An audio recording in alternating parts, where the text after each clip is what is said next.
course, you will learn about the subjunctive mood, a topic considered complicated by many but not impossible to master, and you will learn it all here on this course. So let's begin building knowledge with this deep guide full of practical examples and detailed explanations.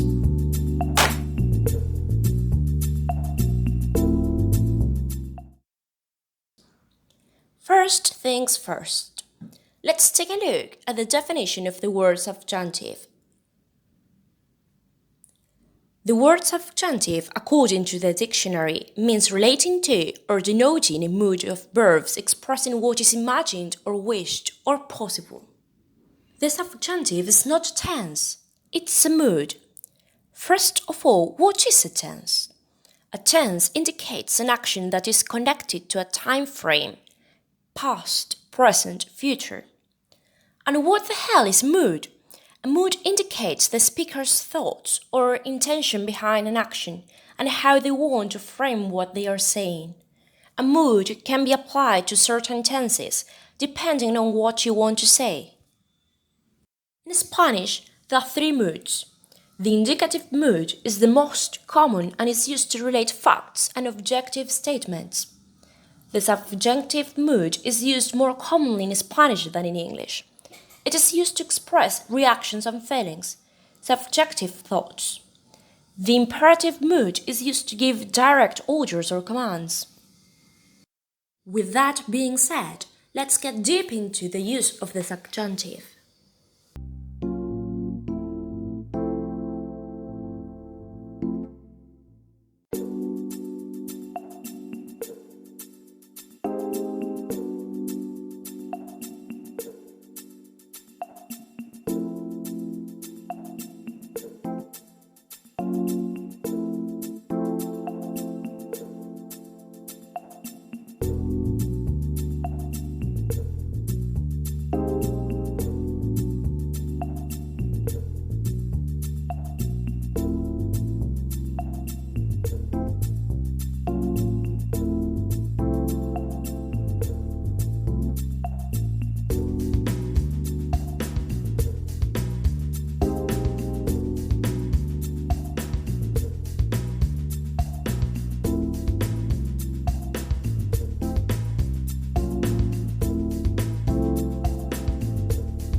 The subjunctive mood is often used to express probability, subjectivity, doubt, in such a way that the meaning of the verb is related to the speaker's feeling. In the phrase, "I hope you're happy," the second verb is, may or may not be a reality. What matters is the attitude of the speaker with reference to the last part of the sentence.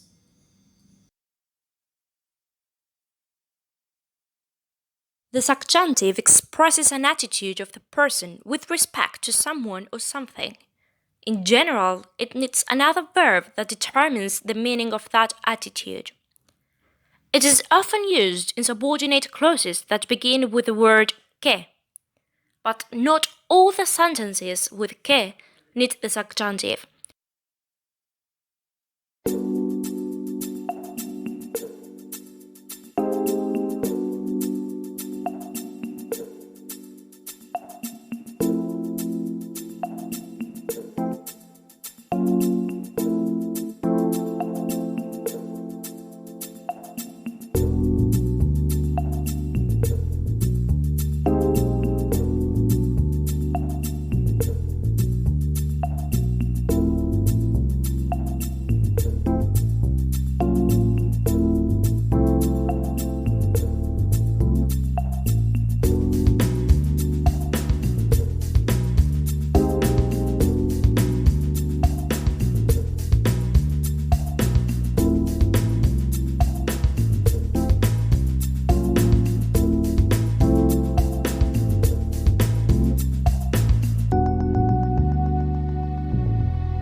So let's make a pause to see what a subordinate clause is. A subordinate clause is a clause that cannot stand alone as a complete sentence. It merely complements a sentence's main clause, thereby adding to the whole unit of meaning. We can all go for ice cream. This sentence is an independent clause. It has a subject and a verb, and on its own, it presents a complete unit of meaning. All of us are able to go out and have ice cream. But perhaps this isn't all we need to convey. We can all go for ice cream if I can find my wallet. If I can find my wallet adds substantially to the meaning of the sentence. It is too soon to celebrate about our ice cream outing because there is a task at hand. We have to first find that wallet. On its own, if I can find my wallet is a subordinate clause. It is not a full unit of meaning. If it was written separately as a sentence, the result would be a sentence fragment, your English teacher pet peeve. While English speakers often have a lot of trouble with the subjunctive, English does actually have a subjunctive mood. However, it is far less common than in Spanish and more associated with formal speech and writing. Nevertheless, it is similar enough that it should provide a basis for understanding the Spanish subjunctive. Think about the following pairs of sentences.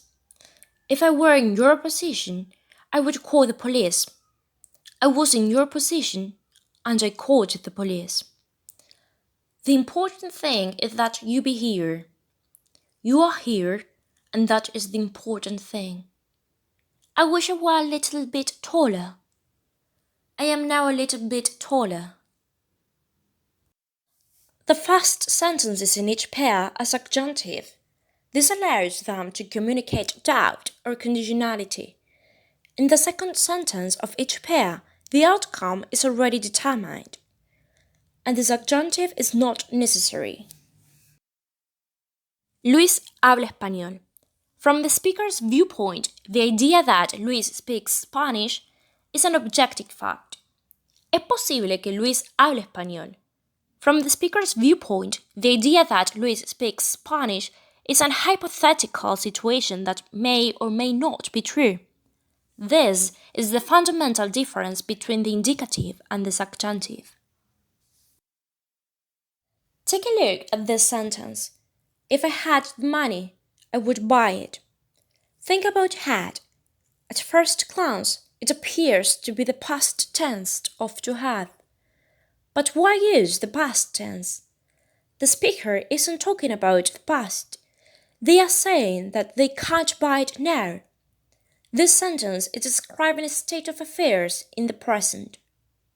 It seems there is more to that had than meets the eye. Ladies and gentlemen, we are dealing with a subjunctive. Compare it with the simple sentence I had money. In this case, had is clearly referring to the past and is a simple indicative verb. It's the addition of an if that shakes things up. That's the problem. The subjunctive form of to have looks just the past tense. In both cases, the word is had, but the meaning is subtly different. Spanish, on the other hand, makes the distinction clear for all verbs. Tenía dinero. I had money. Tenía is indicative. Si tuviera dinero, if I had money, tuviera is subjunctive. It could also be tuviese, which means the same thing. But before you get there, let's look at some more real-world uses of the subjunctive. The below examples all helped me to understand what the subjunctive means. Creo que Verónica habla inglés. In the first sentence, the implication is that Veronica speaks English, as far as the speaker knows. So, we use an indicative. No creo que hable inglés. The second sentence introduces an element of doubt. Habla doesn't make sense anymore. We need to switch to the subjunctive hable. Es que yo quiero bailar. No es que yo quiera bailar. Es que is a common Spanish filler phrase. There is no reason why the first sentence can't be indicative. The speaker wants to dance. We're talking about a real, concrete want. In the second sentence, things are negated. Now the verb want is referring to an abstract, non-event, so it must use a subjunctive. Quiera. Busco a alguien que tiene una barba. Busco a alguien que tenga una barba. This is an advanced one. Both sentences mean I'm looking for someone who has a beard. But there's a subtle difference. The first sentence, with the indicative tiene, implies that you are looking for a specific bearded person. Say your friend Gandalf has gone missing, and you are trying to figure out whether anyone has seen him. In this case, you'd use tiene, because your friend is real, and he really has a beard. The second sentence, however, implies that you are looking for anyone with a beard. You don't care whom. So who's the subject of the verb have? No one in particular. The action of having a beard is a theoretical, abstract possibility, not tied to anything concrete in the real world. So you need the subjunctive tenga. This is a great example of how the subjunctive allows for finer shades of meaning that would require extra words to translate precisely into English. Ella me dijo que ve Juego de Tronos. She told me that she watches Game of Thrones. Ella me dijo que vea Juego de Tronos. She told me to watch Game of Thrones. This is an example of how the subjunctive is used to describe recommendations. The watches in the first sentence is a bog standard indicative. She really does watch Game of Thrones. The second watch is less concrete. I'm not watching Game of Thrones yet, sadly for me. The verb refers to the abstract possibility of me watching it. Therefore, a subjunctive is in order. The trigger method. It is nice to keep this idea of uncertainty, doubt, or desire in mind. But if you are like most people, you learn to use the subjunctive by learning certain triggers that tell you your sense is about to be shot headfirst into the subjunctive. The subjunctive mood often occurs in subordinate clauses that begin with que.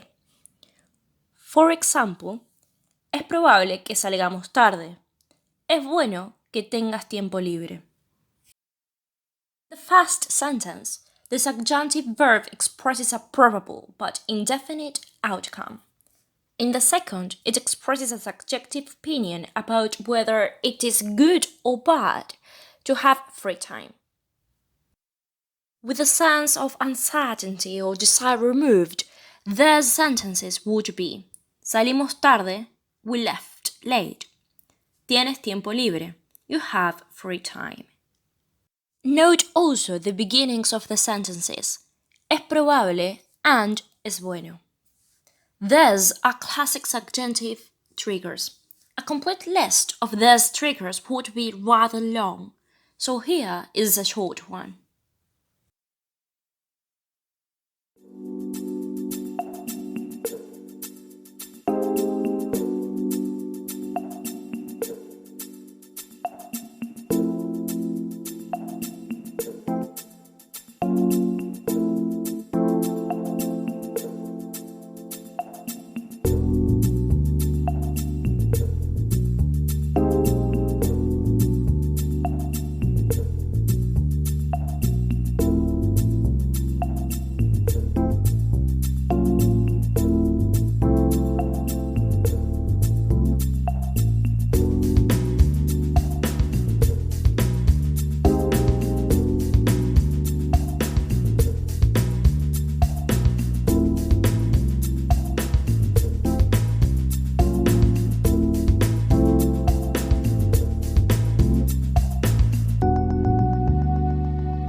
two most common subjunctive triggers in Spanish. There are a couple of subjunctive triggers that deserve their own separate explanation. The first trigger is a change in person. This happens with a number of verbs. Take querer, to want. If the verb following querer agrees with the subject of querer, you have not got a subjunctive sentence. If the verb following querer is different to the subject of querer, you've got yourself a subjunctive sentence. For example, yo quiero ir a la piscina. I want to go to the swimming pool is not subjunctive, whereas yo quiero que vayas a la piscina, I want you to go to the swimming pool is subjunctive. The same change happened with the verb esperar. Yo espero llegar pronto. I hope to arrive soon is not subjunctive, whereas yo espero que él llegue pronto, I hope he arrives soon is subjunctive. Second trigger is the idea of wishing a certain experience on someone. That's a really complex way to express the general rule, but it's basically the equivalent of when you say, have a safe trip, or have a nice day. In English, this is obviously an imperative sentence. You are telling someone to have a nice day whether they want to or not. In Spanish, the phrase is que tengas un buen día or que te vaya bien. These are subjunctive statements. Together, these are the two most common ways you'll encounter the subjunctive in everyday conversation, so they are worth understanding. The common ways in which you will use the subjunctive are to express hope or wish,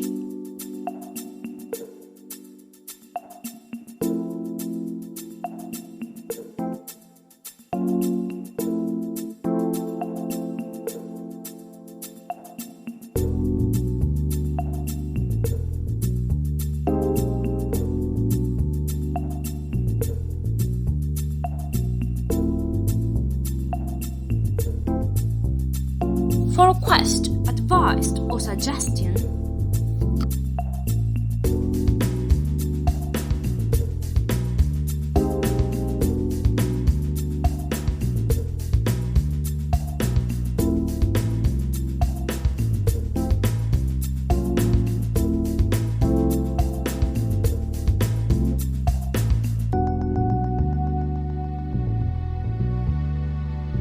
To express doubt or to deny something.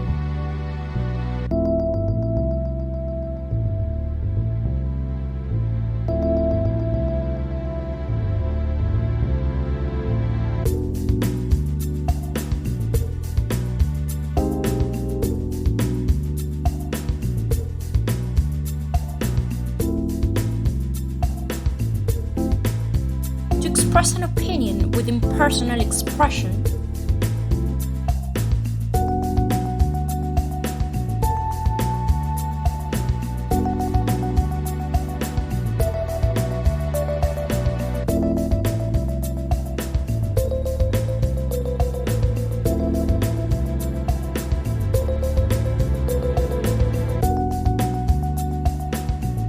Express that a decision depends on the person to whom an imperative is addressed.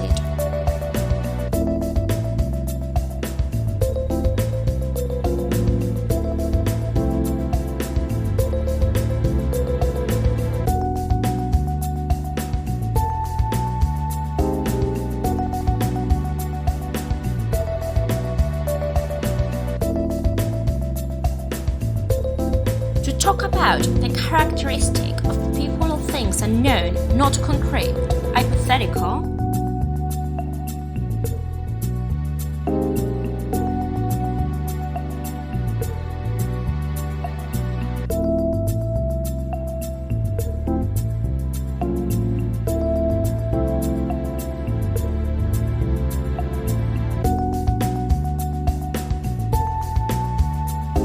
express complete doubt or uncertainty with the expression quizás and tal vez.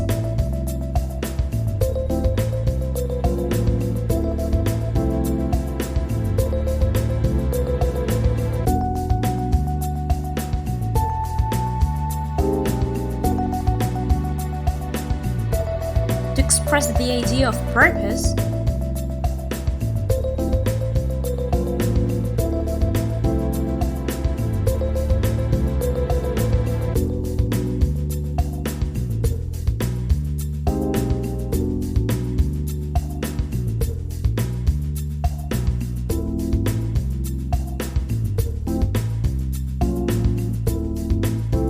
to express wishes without mentioning the wish verb,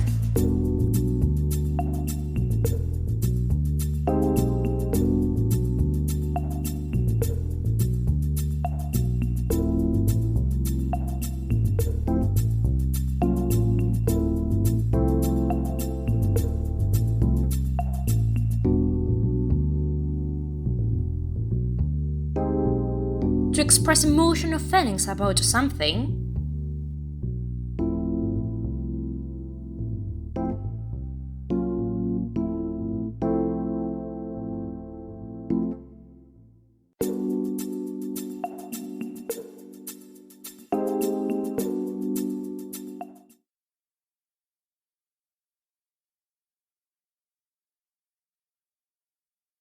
practical examples of subjunctive sentences and their explanations why.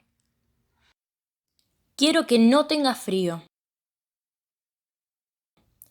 It is irrelevant whether the person is cold or not. The phrase expresses a desire, not reality. Siento que tenga frío. The phrase expresses the emotions of the speaker with reference to a perceived reality. The important thing in this case is the feeling of the speaker, not the fact that the other person is really cold or not. Te doy mi chaqueta para que no tenga frío. The phrase expresses the intention of the speaker, not necessarily the reality. Se permiten que lleven chaquetas allí. The phrase expresses permission for an action to be carried out.